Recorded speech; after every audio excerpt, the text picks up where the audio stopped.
It's been said that there are two groups of people in this world, those who have tattoos and those who are afraid to get a tattoo. Well, after you meet Allan Irwin at Cutthroat Tattoo, I think that's going to change. It will change to say there are two groups of people, one group that has tattoos and the other group that doesn't have a tattoo yet. Hey, how you doing? Welcome to Cutthroat Tattoos. My name is Allan. Thanks for coming in to see us today.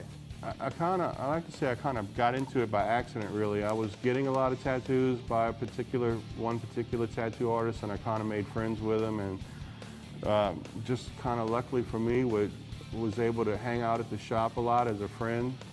And one day I said, you know, you should teach me how to tattoo. I think I could help you. You look like you need the help, and it looks like something I could do. And they said, no, I don't think so. And I said, well, you know, that's cool. I mean, you're the professional. I don't know. You make it look so easy.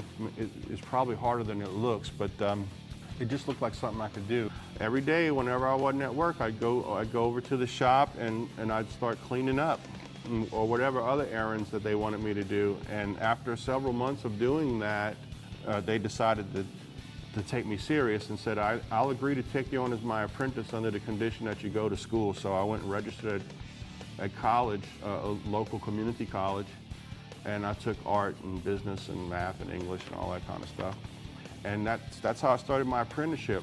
Even though I've been tattooing for 26 years, I still like doing little things like, you know, roses and stuff like that. I could do little tattoos all day long. I don't have a problem with that. Some tattoo artists tend to get a little snooty as they get into the profession after a while and say, I'm not doing little silly stuff like that because it's beneath me. I want to do real art. Well, it's as real as you can get. It's permanent, you know what I mean?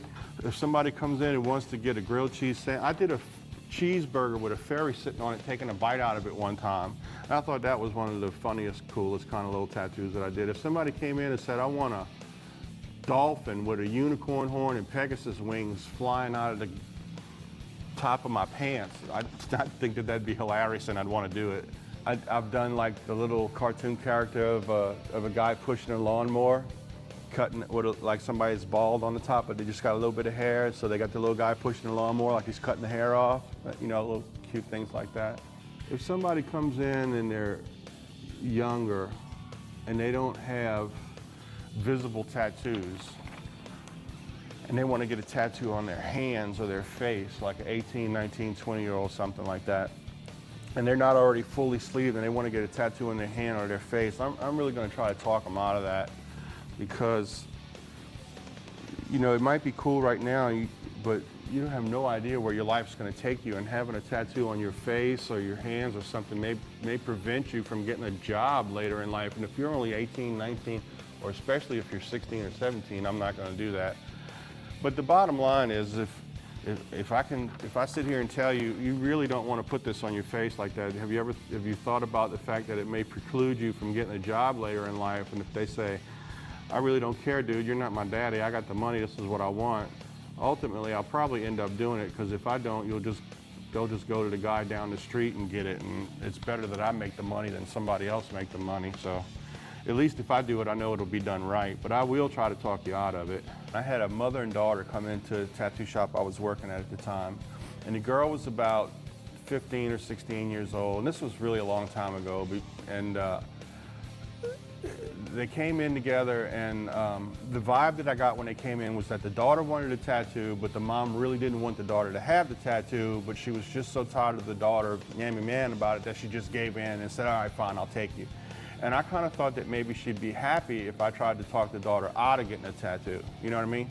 Because what she wanted was a big old skull on her arm, and I thought, you know, you might think that's cool now, but in 10 years, you're so not going to think that's cool. You know, you're going to be walking down the aisle getting married with a big old hunking skull on your arm. It's not very, you know, so I just thought maybe I'd be doing a mom a favor by telling her, you know, you probably shouldn't do that.